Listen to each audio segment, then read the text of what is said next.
Hi കൂട്ടുകാരെ, എൻ്റെ പുതിയ വീഡിയോയിലേക്ക് എല്ലാവർക്കും സ്വാഗതം. അപ്പം ഞാനിന്നൊരു വട്ടയപ്പത്തിൻ്റെ റെസിപ്പി ആയിട്ടാണ് വന്നിരിക്കുന്നത്. ക്രിസ്മസ് ഒക്കെ അല്ലേ വരുന്നത്, എല്ലാവർക്കും ഒന്ന് ട്രൈ ചെയ്ത് നോക്കാമല്ലോ. അപ്പം നമുക്ക് നോക്കിയാലോ എങ്ങനെയാണ് വട്ടയപ്പം ഉണ്ടാക്കുന്നതെന്ന്.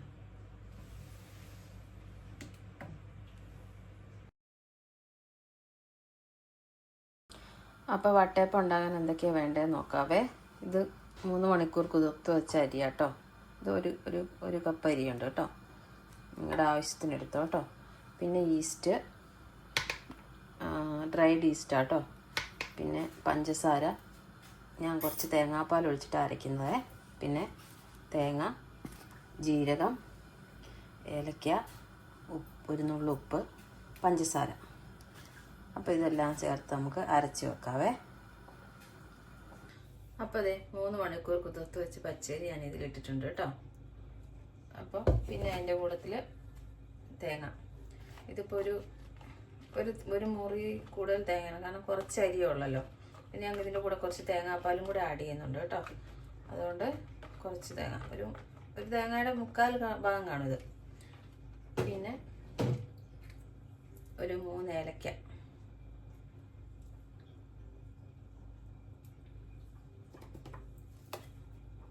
പിന്നെ കുറച്ച് ജീരകം. നമ്മുടെ ടേസ്റ്റിനനുസരിച്ച് കൂട്ടുകയോ കുറയ്ക്കുകയോ ചെയ്യാം കേട്ടോ.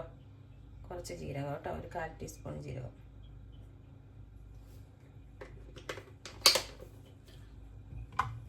പിന്നെ ഒരു നുള്ളു ഉപ്പ്. മധുരം ബാലൻസ് ചെയ്യാനാട്ടോ ഉപ്പ്.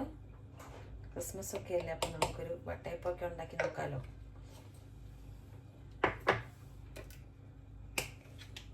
ഒരു 1/4 ടീസ്പൂൺ ഈസ്റ്റ്, ഡ്രൈഡ് ഈസ്റ്റ് ആട്ടോ, ആക്റ്റീവ് ഡ്രൈഡ് ഈസ്റ്റ്. കള്ളം കിട്ടുന്നവർക്ക് കള്ളം ചേർത്തുണ്ടാക്കാം കേട്ടോ. ഇവിടെ ഇപ്പോൾ തണുപ്പ് കാലമായതുകൊണ്ട് ഈ സമയത്ത് പകൽ അരച്ച് വെച്ചാലേ പൊങ്ങി വരുള്ളൂ. രാത്രി ആകുമ്പോഴത്തേനും തണുപ്പാ, പകലും തണുപ്പാ. എന്നാലും ഇനിയിപ്പോൾ ഞാൻ ഇതിലേക്ക് എടുത്തു വെച്ച തേങ്ങാപ്പാൽ ചേർക്കും കേട്ടോ. തേങ്ങാപ്പാൽ ഇല്ലെങ്കിൽ തേങ്ങ മാത്രം ചേർത്താൽ മതി. പിന്നെ തേങ്ങാപ്പാൽ മാത്രം ഒഴിച്ച് വട്ടയപ്പം ഉണ്ടാക്കിയാൽ നല്ല സൂപ്പറാട്ടോ. പിന്നെ ഒരു പിടി ചോറിന് പകരം ഈ റൈസ് ആദ്യം അരച്ചിട്ട് ഇത് ഒരു 2-3 ടീസ്പൂൺ എടുത്തിട്ട് കപ്പി കുറുക്കിയിട്ട് ഉണ്ടാക്കിയാലും നല്ലതാട്ടോ. ഞാൻ എളുപ്പത്തിന് അരി ചോറ് ചേർക്കുന്നതേ ഉള്ളൂ. വൈറ്റ് റൈസ് ആട്ടോ ചേർക്കുന്നത്. പിന്നെ നമുക്ക് പഞ്ചസാര എടുക്കാം.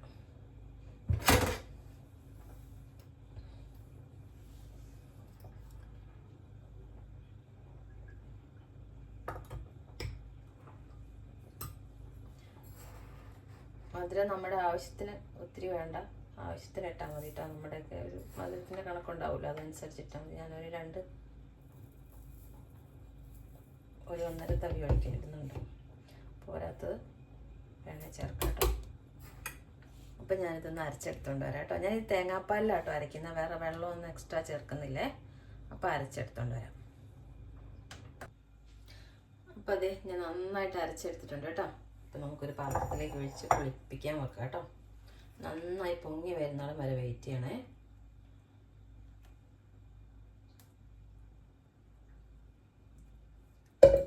അപ്പം അത് പൊങ്ങി വന്നിട്ട് നമുക്ക് നോക്കാം കേട്ടോ.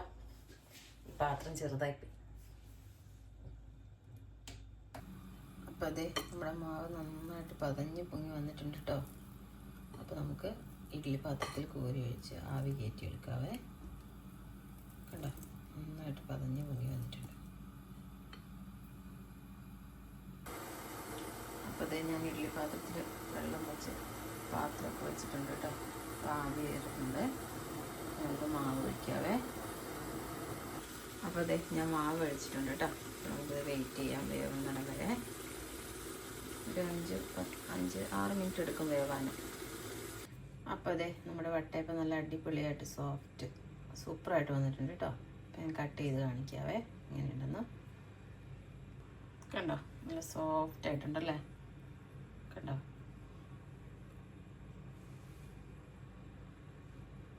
അപ്പോൾ ഇതേ വട്ടയപ്പമാണേ.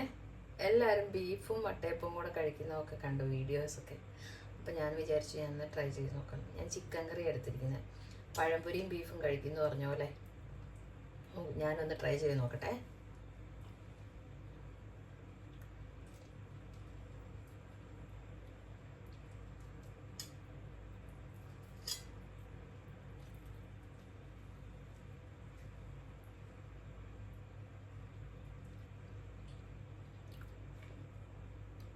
എനിക്കത്ര നല്ല കോമ്പിനേഷൻ ആയിട്ട് തോന്നിയില്ല. വലിയ കുഴപ്പമില്ല, മധുരം എരിവും കൂടെ. അപ്പോൾ എല്ലാവരും ഒന്ന് ട്രൈ ചെയ്ത് നോക്കൂ കേട്ടോ. അപ്പോൾ ഓക്കെ, എല്ലാവരും സബ്സ്ക്രൈബ് ചെയ്യണം കേട്ടോ. വീഡിയോ ഇഷ്ടപ്പെട്ടാൽ ലൈക്ക് ചെയ്ത് ഷെയർ ചെയ്ത് കമൻറ്റ് ചെയ്യണം കേട്ടോ.